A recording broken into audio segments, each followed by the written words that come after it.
tálíkà ń jìyà o aláìní ń jìyà mẹ̀kúnnù ń jìyà mo ṣe ọ̀pọ̀lọpọ̀ nǹkan tó yẹ kí n ṣe kọ́rọ̀ ìmá já síbi tó já sí láàárọ̀ kùtùkùtù àná ṣùgbọ́n ó já síbẹ̀ a sì lè dákẹ́ kódà mo ní àwọn ọ́díò kan tó jẹ́ bí ẹ̀rí máa jẹ́ mi ìṣó lórí ọ̀rọ̀ tí mo fẹ́ sọ yìí nǹkan tí mo mú lọ́wọ́ yìí charges ni àwọn ọlọ́pàá ni wọ́n kọ charges tí ọlọ́pàá kọ yìí ni mo fẹ́ kí ẹ̀yin ọmọ Nàìjíríà bá wa ṣiṣẹ́ lé lórí o wọ́n ní mọ́gàjí kan nìbàdàn àbí nílùú bòmí ó tiẹ̀ lé mọ́ jẹ́ ìlú Ìbàdàn gan kí wọ́n fi pè Ìbàdàn ó lóun wà nú ẹgbẹ́ kan tí ó jẹ́ pé ẹgbẹ́ yẹn èèyàn gbọ́dọ̀ mọ́ fi gbogbo ẹnu sọ pé irú ẹgbẹ́ bẹ́ẹ̀ lèèyàn kan ti jáde tó ṣerú nǹkan bẹ́ẹ̀ èmi ọgbà ó parọ́ mẹ́gbẹ́ yẹn ni ní orílẹ̀-èdè Nàìjíríà tá a wà yìí àbíkọ́lọ́ ó ṣàánú wa o tẹ́ bá wo àkọlé ọ̀rọ̀ tẹ́ ń wò yìí mo sọ pé tálíkà ń jìyà tálíkà kúùyà aláìní kúùyà aráàlú kúùyà ẹ tí ò léèyàn kúùyà ọmọbìnrin kan ní àwọn òbí ẹ̀ náwó lé lórí gẹ́gẹ́ bí kálukú ṣe náwó lọ́mọ tiẹ̀ náà lé lórí pé kó wọ́n jẹun ọmọ orí ọ̀kadà ló wà ní àwọn èèyàn ìkẹta náà kọ́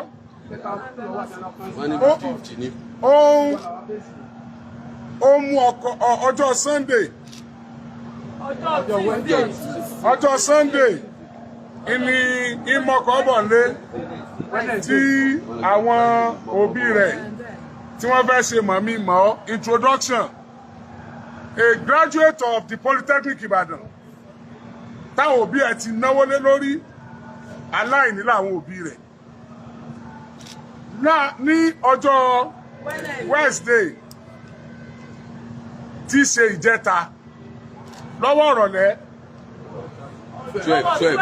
aago méjìlá ní ọwọ́ aago méjìlá ọ̀sán lágbègbè Ìwó Road nìbàdàn àwọn mẹ́ta ọ̀tọ̀ọ̀tọ̀ inú ọkùnrin kan tó jẹ́ olówó tó jẹ́ ọlọ́rọ̀ tó jẹ́ èèyàn ńlá láàrin ìlú tó lè máa bọ̀ kílẹ̀ ọmọ mi tí ọ̀sẹ̀ tí ó mú sí inú wa mọ́tò lọ bá àwọn ọmọ mẹ́ta ó sì fi mọ́tò cross wọn ó gbá wọn ó tẹ̀ wọ́n mọ́lẹ̀ ọmọbìnrin tó mọ́kọ́ bọ̀ nílé lọ́jọ́ Sunday yìí ó kú lójú ẹsẹ̀ ìkejì náà kú wọ́n du ìkẹta wọ́n gbé lọ sí ilé ìwòsàn ní ìkẹta wà lórí yóò kú yóò yè báyìí ẹ̀wà mọ tó bà nínú jẹ́ jù ní pé ẹni tó wa mọ́tò yẹn kò láǹfààní àti wa mọ́tò lábẹ́ òfin nítorí pé kò ní driver's license lásìkò tó wa mọ́tò yẹn lẹ́yìn tí wọ́n ju ẹ̀mí àwọn yẹn tẹ́ pé àwọn méjì ti kú tán ọ̀rọ̀ dọ̀rọ̀ ọlọ́pàá wọ́n gbé délé sí ọlọ́pàá ní ìjẹta bí ọwọ́ aago mélòó ilẹ̀ délé sí ọlọ́pàá ní alẹ́ ọwọ́ alẹ́ bí aago méje ni wọ́n gbé délé sí ọlọ́pàá tó wà ní Ìwó Road Ìbàdàn ní Texting Grand lọ́wọ́ alẹ́ aago méje ṣùgbọ́n gbà tó di àárọ̀ ọjọ́ kejì àwọn ìṣẹ̀lẹ̀ kan ṣẹlẹ̀ nígbà délé sí ọlọ́pàá tí mi ò ní sọ gbà tó di àárọ̀ ọjọ́ kejì àwọn òbí ọmọ rí wípé báwọn ṣe ń wò yìí ó dàbí pẹ́ni ìlẹ́nu pẹ̀lú bí ṣe ń pe àwọn èèyàn tí sì fọwọ́ gbáyà pé kò sí tí ó ṣẹlẹ̀ tí àwọn tí ń pè bọ́ bá pẹ̀lómi àní ọ̀nàrẹ́bù lágbájá á pẹ̀lómi àní chief lágbájá òun ti wà bí nǹkan bá ìṣẹ̀lẹ̀ àṣẹ̀yìnwá àṣẹ̀yìnbọ̀ ọmọ Nàìjíríà aago méje alẹ́ òun ni wọ́n gbé ẹni ìdọ́dọ̀ ọlọ́pàá o ìgbà tó di torí pé èmi máa ń sọ fún yín máa ní ẹ má ṣe jungle justice ìdí tá a fi ní ẹ má ṣe jungle justice ní tá à ń ṣe ìdí tá a fi ní ẹ má ṣe jungle justice ní wípé a mọ̀ wípé tẹ́ ẹ bá tọ̀nà tó yẹ kẹ́ ẹ tọ̀ á rí ìdájọ́ òdodo gbà fún yín ṣùgbọ́n ìwé tí ń bẹ lọ́wọ́ mi yìí ó ń béèrè oríṣiríṣi ìbéèrè lọ́wọ́ ẹ̀ka ètò ìdájọ́ orílẹ̀-èdè Nàìjíríà ó ń béèrè ìbéèrè oríṣiríṣi lọ́wọ́ ìjọba ó ń pe àwọn agbófinró ó ń pe àwọn amòfin wípé kí ni wọ́n ń pè ní manslaughter kí ni wọ́n ń pè ní murder kí ni DPP wà fún ẹjọ́ wo ó ní májísírèètì lágbára àti dá ẹjọ́ wo sì ni májísírèètì ní ó lágbára àti dá kò yé wa mọ́ o mo sọ̀rọ̀ kẹ́ńjọ́ ni mo ní kọ́lọ́ wọn ṣàánú wa pẹ̀lú ẹ̀ka àwọn agbófinró orílẹ̀-èdè Nàìjíríà bí àwọn tó dá ṣe pọ̀ tó ń bẹ̀ bẹ́ẹ̀ ni àwọn kan bẹ́ẹ̀ tí wọ́n bẹ̀rù Ọlọ́run rárá màá ka tó wà lọ́wọ́ mi yìí. I could remember vividly the first time in the year 2017 that I had issue. I knew what happened then. My matter was unable to be charged to court without the legal advice from Nigerian police. The legal department must be aware of a matter like this before it could be charged to court. I don't know. There may be a lot of lacuna in Nigerian constitution that the legal luminaries, legal practitioners need to break down to us, as in Awata Jaralu, for us to understand better. Please, I'm not here to question the decision of the court. I'm not here to challenge the decision of the court. I am not here to expose anything that has to do with the judgment of the magistrate.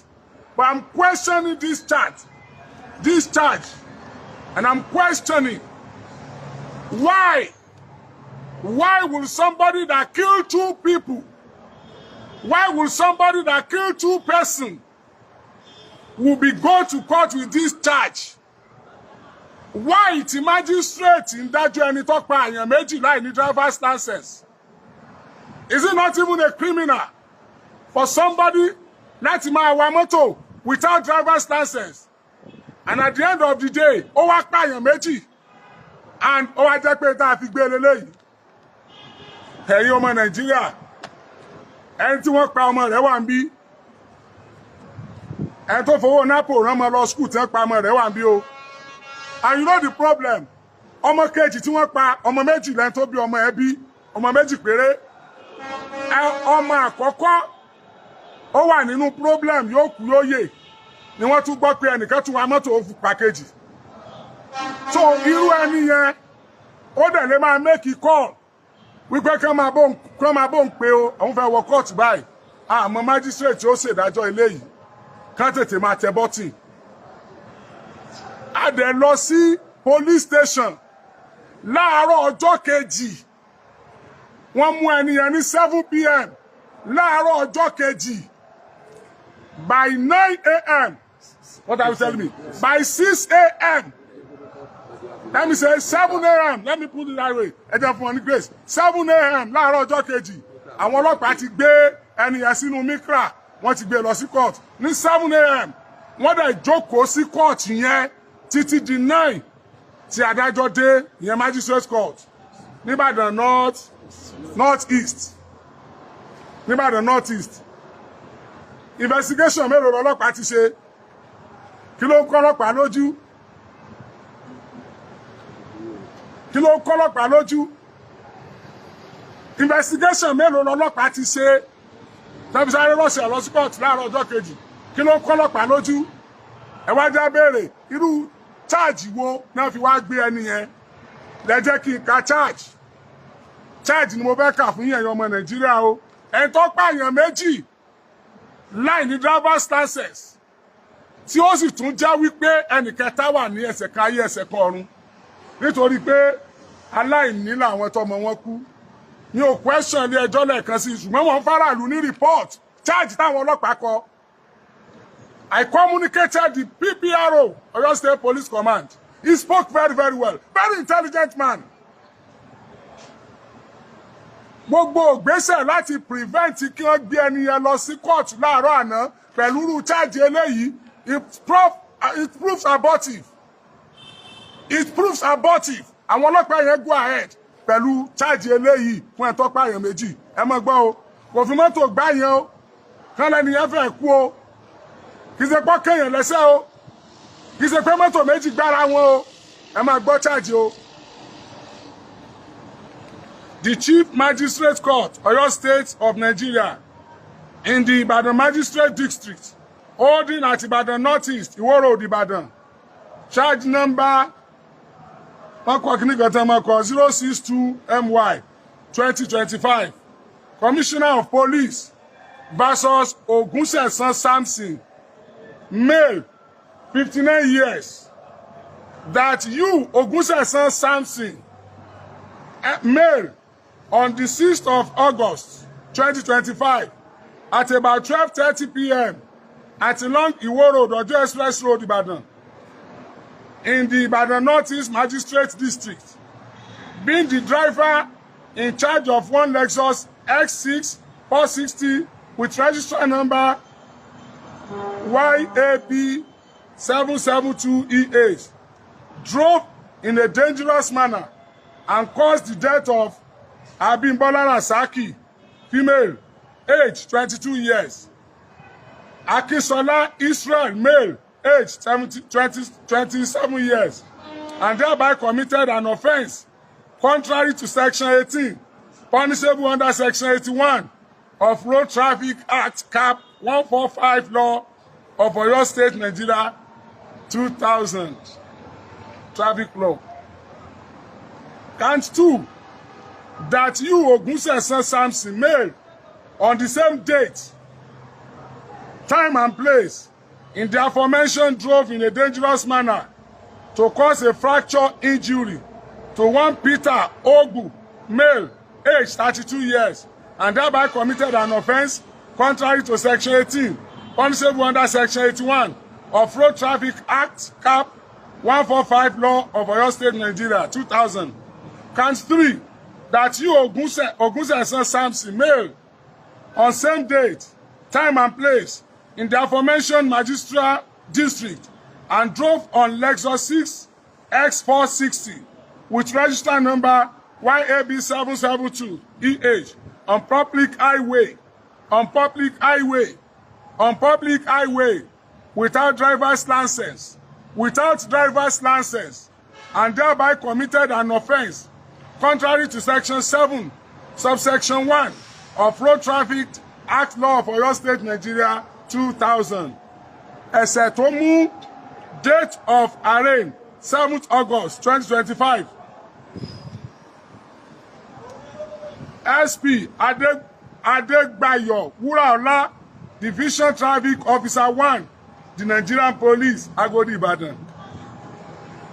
Traffic officer ńlọ yẹ kó gbé irú ẹjọ́ ìlọlé ẹjọ́ ẹni tó wa mọ́tò tó pààyàn méjì tẹ̀fi traffic offence gbé ẹni tó wa mọ́tò láì ní driver's license tó pààyàn méjì tẹ̀fi traffic offence gbé kí lẹ ní kí adájọ́ dá nígbà tí ọlọ́pàá ti bà kéèsì jẹ́ kó tó déwájú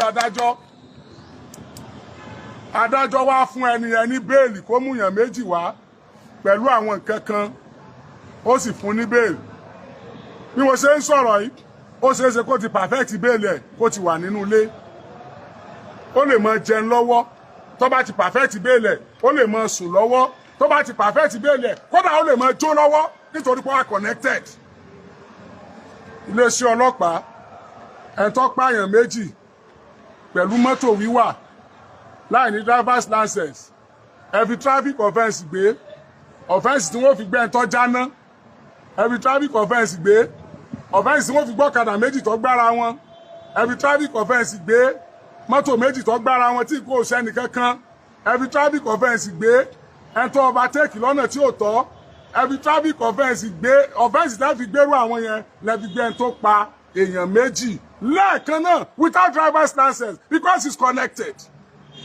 Ẹjọ́ wo lẹni kádájọ́ ó dá kò sí homicide mọ́ ní yàgàn kú ni irú kéèsì tó yẹ kó kú síbẹ̀ yẹn ni kí ló kan yín lójú tẹ sáré gbé lọ court ẹ láti ṣàlàyé fọmọ Nàìjíríà tó bá dẹ̀ jẹ́ pé mi náà ni ìmọ̀ tí mo ń sọ àbí mo wà carried away by emotion ẹ jẹ́ kí n mọ̀ ẹ jẹ́ ká mọ̀ kò tá a wà but I tried all I could látàná títí dàárọ̀ yìí I have to talk.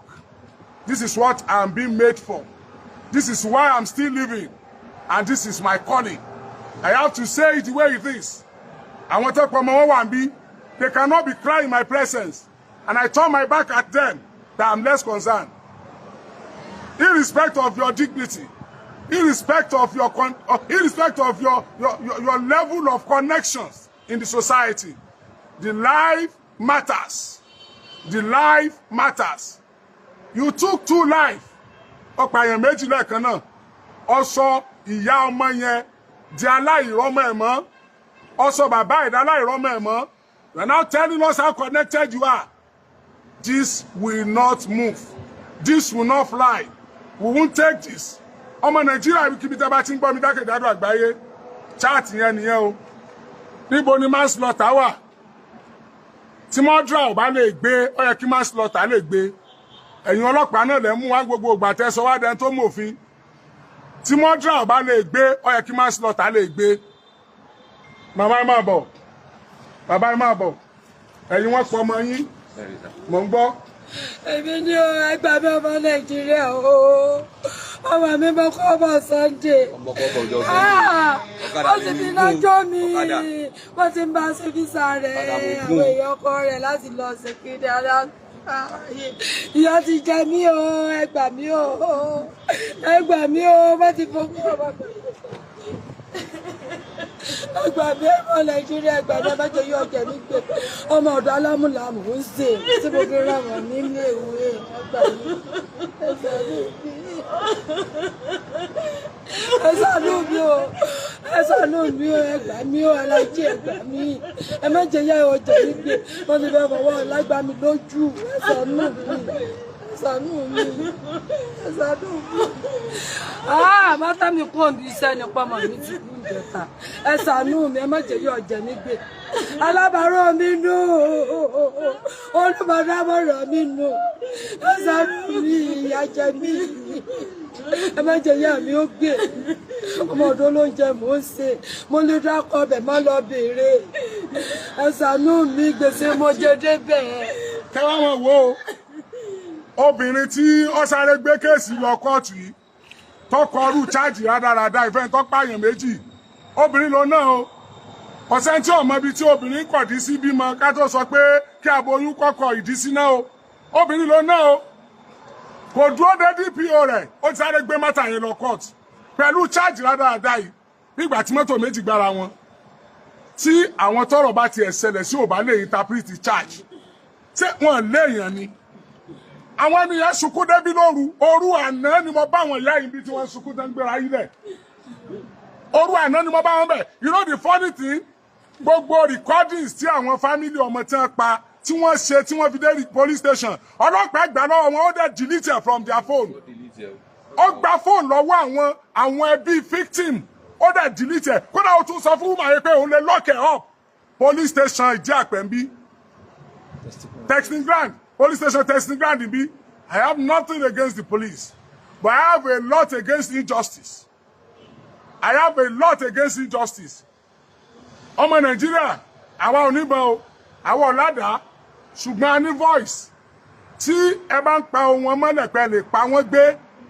Kò sí tẹ́ lè ṣe fún ọkùnrin tó pa ọmọ yìí tí ó di ẹ̀mí ọmọ wọn. Ṣùgbọ́n wọ́n fẹ́ ìdájọ́ òdodo. Bọ́ọ̀lù yóò ṣe pa ọmọ tí ó tún máa ṣe báyìí. Bọ́ọ̀lù yóò ṣe pààyàn tí ó tún máa ṣe báyìí pé kò sí tí ó ṣẹlẹ̀. We won't take this. Ọmọ Nàìjíríà, ẹ dákun, ẹ dákun. We are calling on Oyo State Commissioner of Police. Ẹ fún wa ní additional charge. Ẹ lè gbé charge mi jáde. Ẹ lè ṣe additional charge. Nígbà tọ́rọ̀ tèmi ṣẹlẹ̀ ní òní, ẹ̀mẹ́ta ọ̀tọ̀ọ̀tọ̀ lẹ́kọ́ charge oríṣiríṣi. Ẹ lè kó additional charge. Gbogbo Agodi tí mò ń pò yìí Agodi Ọlọ́run fẹ́ kí n mọ òfin ká lè mọ tó di aráàlú àti tó tu ni please ẹ lè ṣe additional charge. CP Fẹ́mi Arúnà. Ó dùn mí pé mi ò tí meet CP Fẹ́mi Arúlógún the new CP CP Fẹ́mi Arúnà ó dùn mí pé mi tí meet yín. I'm welcoming to Oyo State. I'm using this medium to welcome you to Oyo State once again. This is Oriyomi Hamzat, and this is what I'm known for. I know you will never condone indiscipline. I know this is not your style. These people have been into this business for long. Please, sir, we have to put an end to this indiscipline. This unprofessional attitude of some police officers. Please, sir, we have to do something about this. I learned you're a very good person. I've made my research. I've conducted a lot of investigation. Even if you have any new commissioner of police in Oyo State, I will do my investigation, sir. I was made to realize that you are a disciplined officer. You are a very straightforward boss. Please, sir, help us to investigate this. Please, sir, I have communicated the PPRO in Oyo State. Please, sir, do something about this. We are not comfortable with this. We are not satisfied with this. This is injustice. This is cheating. Please, we cannot agree with this charge. Kí ọlọ́pàá gbé charge gidi lọ síwájú adájọ́ kádájọ́ lè dá ẹjọ́. Wọ́n lè gbé charge gidi déwájú magistrate. Kí magistrate dárú ẹjọ́ yìí. A ní kẹ́ lọ tọ́jú máa yẹn sí prison. Kán fi gbé ẹjọ́ lọ sí high court ni. Wọ́n wá gbé kéèsì yẹn lọ sí DPP. Everything based on DPP advice. DPP advice ló máa sọ irú ẹjọ́ tí wọ́n dá fún. Please, we are on this. Please, please. Ìgbésẹ̀ tẹ́ gbé yóò lè jẹ́ kẹ́ tó dáná lọ bá family tọ́pọ̀ àwọn èèyàn rẹ̀. Pẹ́pẹ́ gbé gbèsè gidi yóò lọ bá family. Yóò mọ̀ bí ó ṣe bá wọn sọ̀rọ̀. Wọ́n wá wò pé ọmọ àwọn ti kú ẹja ṣe báyìí ẹja ṣe báyìí. Ṣùgbọ́n ìgbésẹ̀ tẹ́ gbé yìí ó jẹ́ kí ẹni tó pààyàn kó tún máa tẹ àwọn tó pààyàn wọn lójúmọ́lẹ̀ pé kò sí tẹ́ ṣe. Please do something about this. Bàbá, kí ni ẹ fẹ́ sọ? Kí ni ẹ fẹ́ lórí ikú ọmọ yín? Ọmọ Nàìjíríà gbà mí ni o. Wọ́n dẹ̀ kẹ́ dájọ́ òdodo dájọ́ òdodo ni o. Ọ̀fẹ́ ó ń fọwọ́ ọlá ó fi ń gbà wá lójú ni o.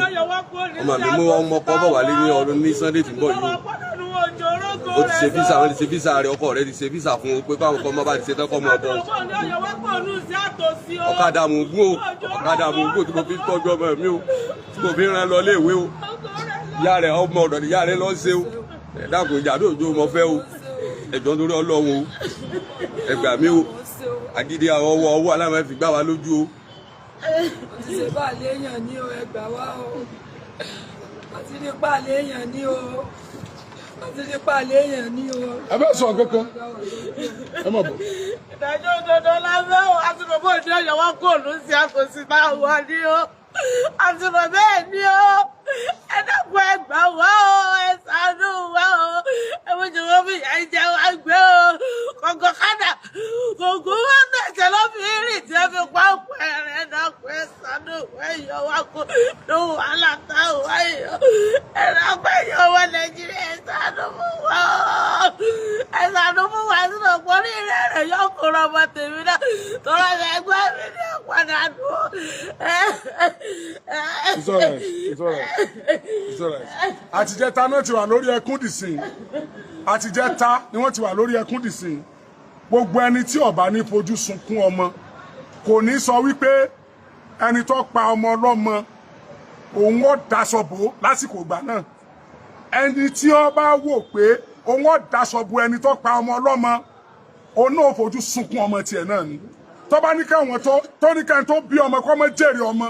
Oh, ona bímọ náà fojú sunkún ọmọ rẹ̀ ni. This is not done. We cannot take this. Enough of this madness. Enough of this stupidity. Because you have pen. Because you have a seat that the authority has already constituted for you. That is your òdodo. But when you get there, you use that particular position, that particular pen, that particular uniform, that particular seat. Láti máa oppress àwọn kan. Ọlọ́run ò ní gbà, àwa náà dẹ̀ ní gbà. Ọmọ Nàìjíríà ó dọwọ́ yín o. Ọmọ Nàìjíríà bá ṣe máa jà ní ìta fi máa jàre o. Bá ṣe máa bẹ̀rẹ̀ rẹ̀ o tán lórí Yomi Túndé o. Àmọ́ra rí, ṣùgbọ́n àmọ́ra rí. Tọ́ra àjọ belong sí kankan náà. A belong sí grassroots level. A belong sí igun aráàlú táwọn kan yàn jẹ. Ẹ dákun torí Ọlọ́run.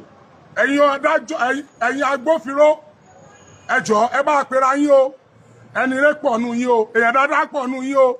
Kí obìnrin tí wọ́n ń pè ní SP Adégbáyọ̀ Wúràọlá,